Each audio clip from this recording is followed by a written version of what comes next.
I have been wanting to make this video for a long time, and now with the Chicago Bulls under new management, with the hire of the new executive VP Arturas Karnisovas, now is the perfect time to do so. What is going on, y'all? FaizSportsTalk back at it with another video, talking, of course, some NBA here to talk about the Bulls. So if you're a Bulls fan, make sure you go ahead and subscribe to the channel. Hit that subscribe button down below. Turn on the post notifications too as well to be notified every time I drop a new video. And follow me if you aren't already on my social media.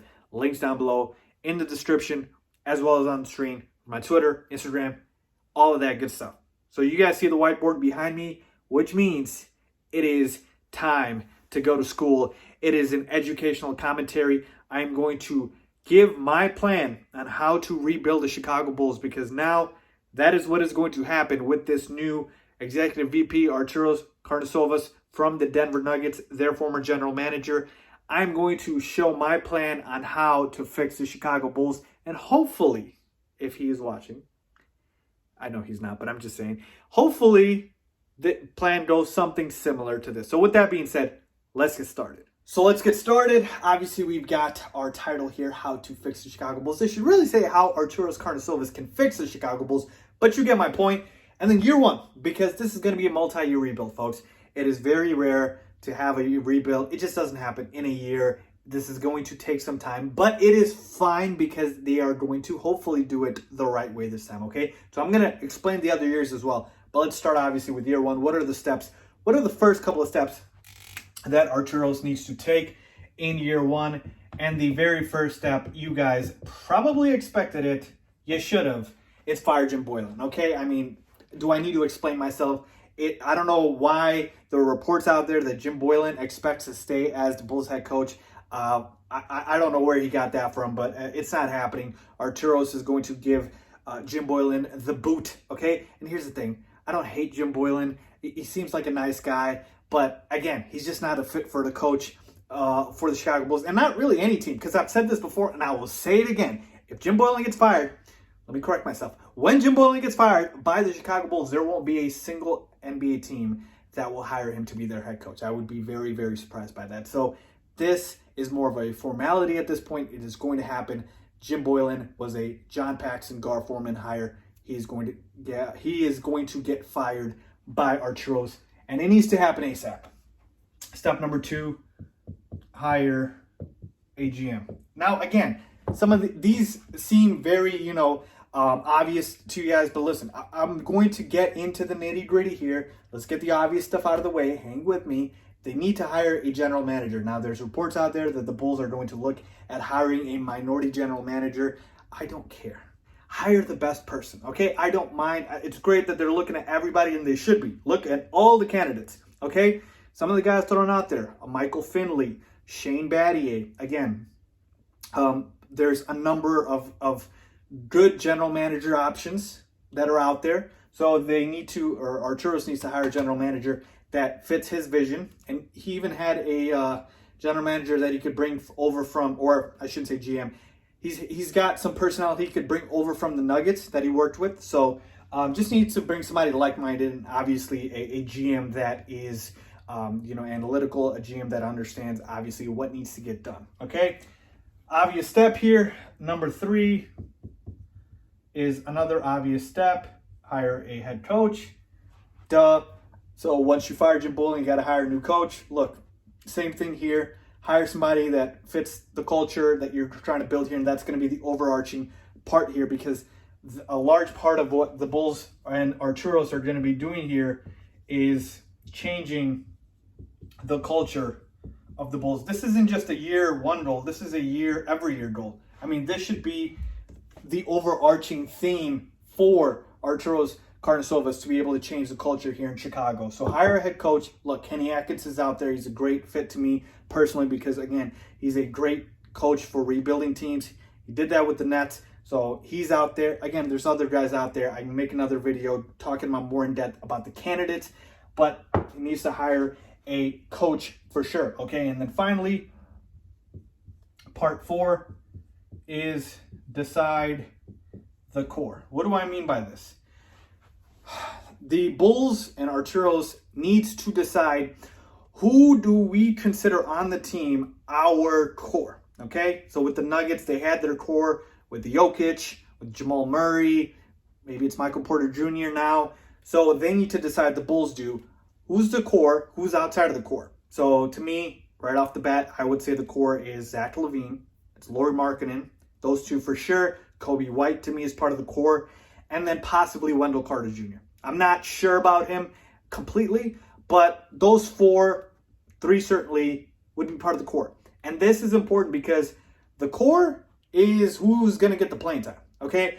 And who's going to get developed around and who is going to be brought in to develop those guys. That's all going to be very important. So in year one, these are the 4 steps that absolutely need to happen for the Chicago Bulls in year one. Okay, it's time for year 2. Now remember, in year 1, we ended with deciding who your core is, okay? So now that you know your core, now that you know which guys you're going to build the team around, now obviously you're going to get into the fact of keep drafting well, okay? So obviously you want to keep building and adding to the core. So this is, again, more of a formality because you do want to expect them to draft well.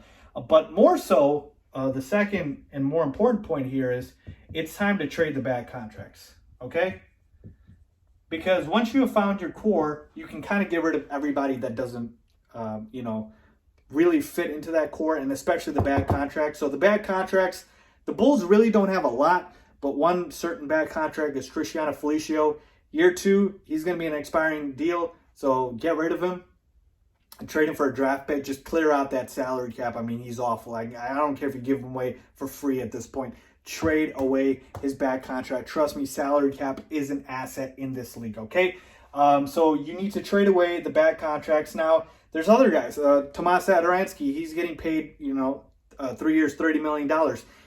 He's certainly not part of the core, and if you want to give the playing time to, obviously, Kobe White and possibly Chris Dunn, though his contract situation is another thing the Bulls need to decide.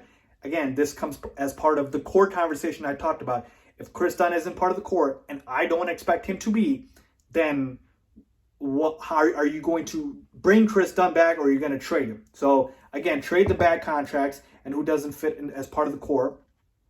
And so, Tomas Satoransky is another option. Thaddeus Young. Look, I like Thaddeus Young, but he's due $13 million next year, then $14 million. Possibly trade him if you don't need him, but you do need veterans on the team, so I'm not saying that should happen for sure.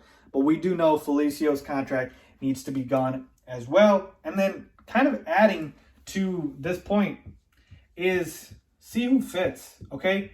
By this point in the rebuild, you know exactly how much data you have with certain guys on the team. So let me go back to the Nuggets as an example here.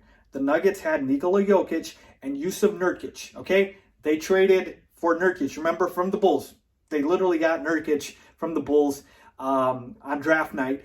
And what happened was they both were good, but they didn't fit, okay? They both played the same position, and so you couldn't give playing time to one or the other. And so they needed to do something about it, and they traded away Jusuf Nurkic, okay? And that might have been the one bad move they did because they only got back, I think, Mason Plumlee, but he's turned into a serviceable backup center for them. Point being here is the Bulls need to see who fits because it's not just about talent accumulation. You got to have that chemistry. And one issue I'm already seeing is Lauri Markkanen and Wendell Carter Jr. Wendell Carter Jr. to me seems like a power forward, and he's played power forward. He's playing out of position at center with the Bulls because they don't have anybody, really. And Lauri obviously plays the same position. So they don't really mesh well on the court. Again, I have to look at the analytics for it, and the Bulls obviously will. But maybe that's something where, hey, you know what? If we're building around Lauri, and that's what I would do, maybe it's time to trade Wendell Carter Jr. because he doesn't fit, okay? And maybe Daniel Gafford, our second-round pick from last year, who is a natural center, maybe he is a better fit. And, we can trade away Wendell for some assets or another player that fits better. So you got to be able to have a team that has chemistry by guys fitting in everywhere. Again, same thing. You got to see, okay, Kobe White at point guard. Is he going to take the ball away too much from Zach LaVine? Things like that, okay? All of those are very important. So see who fits and who doesn't fit. Trade them, get rid of them, whatever you need to do. And finally, number 4, in the second year of the rebuild, again, accumulate assets. At this point in the rebuild, there will be teams that are going to be willing to give you good players for draft picks. So like you can literally get players by taking on salary and get the draft picks with them. Okay. So if I get a bad player, but a team is giving me a draft pick with it just for me to eat the salary, that is accumulating the assets. So they need to do that to be able to continue having the assets, the draft picks, and then hopefully what you can do is take all of those assets and maybe flip them for a pick later. Flip them for a star later. Okay, so if I get 2 first-round picks here, a second-round pick there, and I have my own first-round pick, that's 3 first-round picks, a second-round pick, you can flip that for a star. So you got to be creative here, and that's what accumulating assets is all about. Now we are in year 3 of the rebuild, and now we are going to be cooking, okay? We're just warming up, but now it's time to cook. In year 3, step number 1, you got to be able to sign and or trade for stars, okay? Now, I could say veterans here, kind of the same point. So think about it like this. The example I just used about accumulating assets, it's time to put those assets to use and sign, or I should say trade for a star, okay, with the assets, or sign a star in free agency, okay? Now, when I say veterans here, the star needs to obviously be a veteran because young players don't win anything in this league. We know that.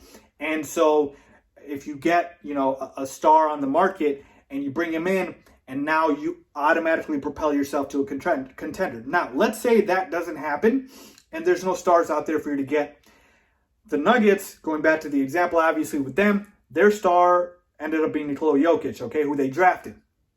So if that ends up being the same thing for the Bulls, let's say it's Zach LaVine or Laurie, that turn into our franchise player, and they're not there yet. I like them, but they are not there yet.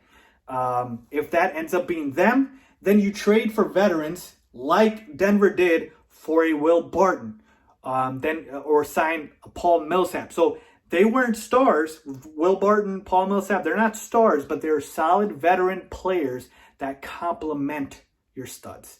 And that is a route the Bulls could take. So essentially, these are 2 different routes, but it accomplishes the same goal. If your star, your franchise player is already in your core on your team, then you go ahead and you surround him with veteran pieces and veteran players. Because again, young players don't win anything in this league, rarely. Or if you don't have that star on your roster, you've got a bunch of very good to great players, but no franchise player, then you go ahead and you try to sign them, or you try to trade for him by trading away those assets, okay? So once you do that, then you make sure you extend and retain your current talent. So again, by this point, Laurie's contract, LaVine's contract, like Kobe White's contract, they could all be coming up. And you have to decide, okay, we need to extend certain guys. We don't want to extend certain guys. But keep in mind here, when you say you want to extend certain guys, yeah, you could extend them, but they need to be happy. And that is part of the overarching theme here of changing the culture. So making sure that they are all happy with where they are and, making sure that you keep them. So Denver, again, I'm using that example because that was the team that Arturas Karnisovas was the GM of. They were able to retain Jamal Murray. They were able to retain Nikola Jokic. So, folks, I'm telling you, just drafting guys isn't the end-all, be-all. You have to be able to retain them. Okay? You have to be able to retain them. And then this is year 3, finally, where you do it. You make the leap. Okay? This is where it happens. Now, you've got your star, okay? Either through signing in free agency or trading for, or on your own team that you drafted.